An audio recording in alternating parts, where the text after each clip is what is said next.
Okay, if you're a frequent watcher of my channel, you'll know I've done quite a few videos on movies that I believe screwed up the intended moral they were trying to send. But today, I'd like to explore something slightly different, which was a movie I once saw that completely failed to convey on every level what the writer was trying to say. Basically, we aren't talking about a story that messed up its message. We're talking about one where the intended moral is absolutely non existent. But let me just clarify that I am not an expert in this field. I will freely admit that all too often the moral behind stories goes right over my head, that I have no formal training when it comes to analyzing movies, and that all of this is based solely off my personal take on the movie and has no basis in a professional capacity. So if you're unwilling to simply take the word of a man who just loves movies, giving his amateur opinion on this subject, please feel free to click off this video. Okay, so with all of that being said, the movie in question is a forgotten 1948 Western called I Shot Jesse James, a heavily fictionalized account of the assassination of Jesse James and what happened to Robert Ford later in life. Now, obviously, there will be spoilers ahead, so if you'd rather see the movie and draw your own conclusions on it first, please do yourself a favor and come back to this video another day. This will be your one and only spoiler warning. Alright, so just for some important context first, Jesse James wasn't always viewed as the violent outlaw that should be hated and despised like most people think of him today.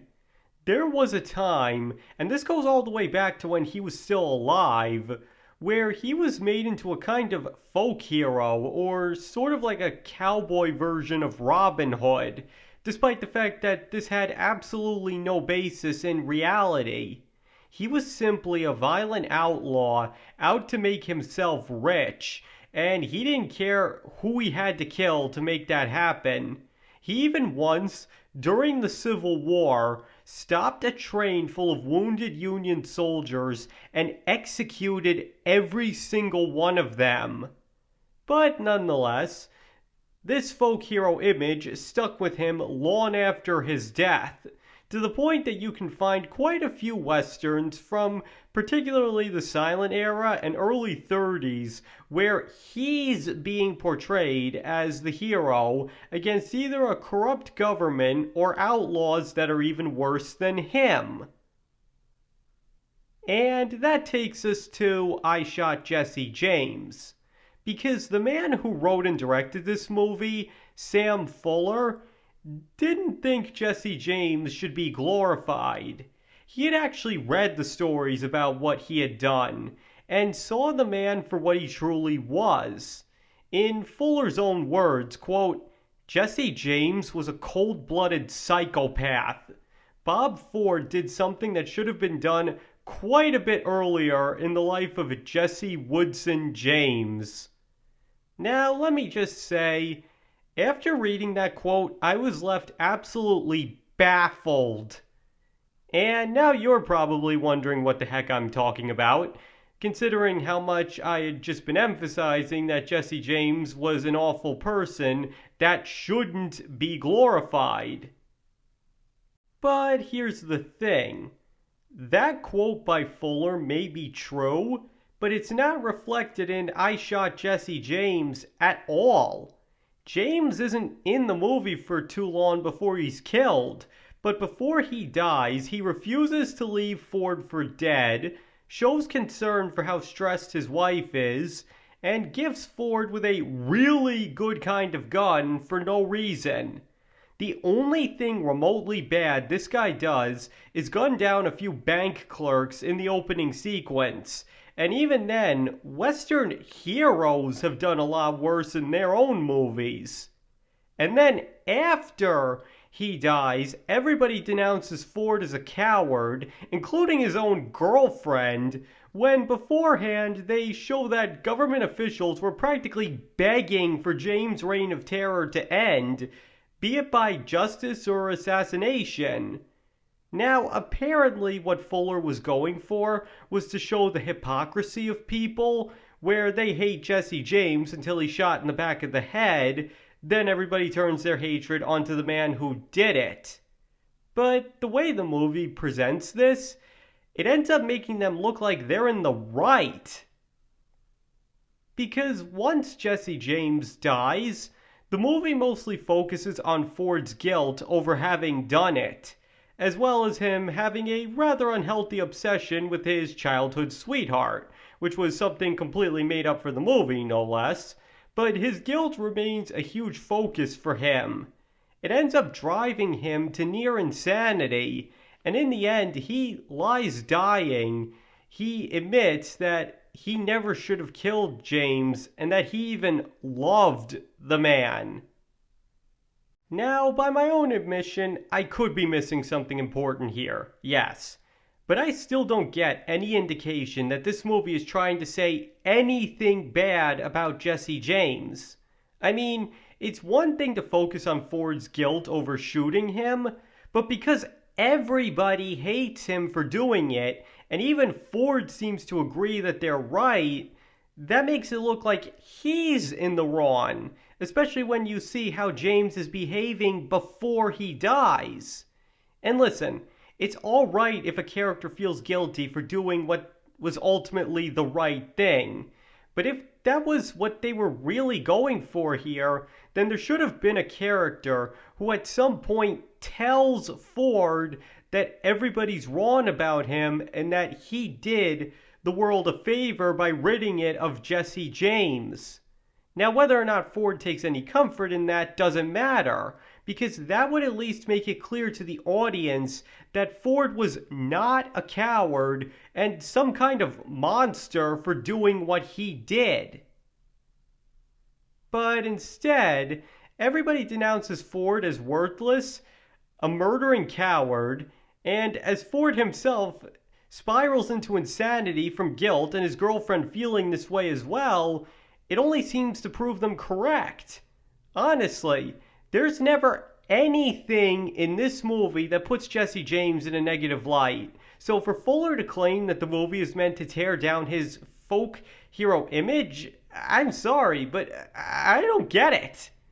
Now, I've already freely admitted a few times that I could be missing something, but I just can't understand how anybody could say, you know, maybe Jesse James wasn't such a great guy after all, after watching this. At face value, I'd say that this movie is actually trying to glorify James and make Ford out to be a mentally unstable lover. That's why I was so baffled by reading Fuller's claims about Jesse James. It's like he's talking about a completely different movie here. Now, like I said, Fuller was trying to do a character study of Ford's guilt as well as depict the West as full of hypocrites. But these two things combined only made it look like Fuller was saying that they were right to treat Ford the way they were because nobody ever establishes that Ford was right. I mean, if he wanted people to see Jesse James as the cold-blooded psychopath Fuller thought he was, why not have him dedicate half the movie to James doing a bunch of horrible, inhuman acts, then have Ford shoot him while the audience cheers him on, and then instead of having him hailed as a hero like they would undoubtedly expect, have everybody hate him and now show that he has the weight of his guilt to carry with him for the rest of his life. If you ask me, that would have made it for a much more effective movie and would have done wonders for conveying Samuel Fuller's intended vision. I mean, I will never understand why on earth Fuller portrays Jesse James the way he does if he truly felt about the man the way he claimed to. I mean, again, I know I'm just an ordinary man who could easily be missing something, but what's important to keep in mind here is that most other people watch movies in a very similar way. They don't go looking for deeper meanings, and most of the time just take what they're seeing at face value. And for 1948 audiences, I wouldn't be surprised if they simply saw this movie as another glorification of Jesse James, but with more time dedicated to what happened after the fact regarding his assassination and his assassin. That's how badly I believe Fuller screwed up what he was trying to say. As I said at the start, the message about James isn't screwed up, it's totally non existent. To put it simply, I would say that this movie is perfect for anybody wanting to know how not to get their message across to the audience. It may be a good movie, but it completely fails to convey one of the most important things it was trying to say. Alright, I think that's everything I've got on that.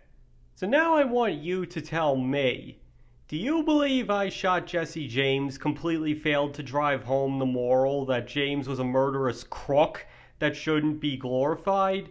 Or do you think it did a perfect job of conveying that and that I was missing the whole point? Please let me know in the comments. And let me just reiterate one last time, I am not an expert on this subject by any means, so if I did indeed miss anything important, just please keep that in mind. And if you still think I'm wrong, that's perfectly okay. You're just as entitled to your opinion on this as I am or anybody else. And thank you all for watching. I very much appreciate it. And I hope to see you all next time.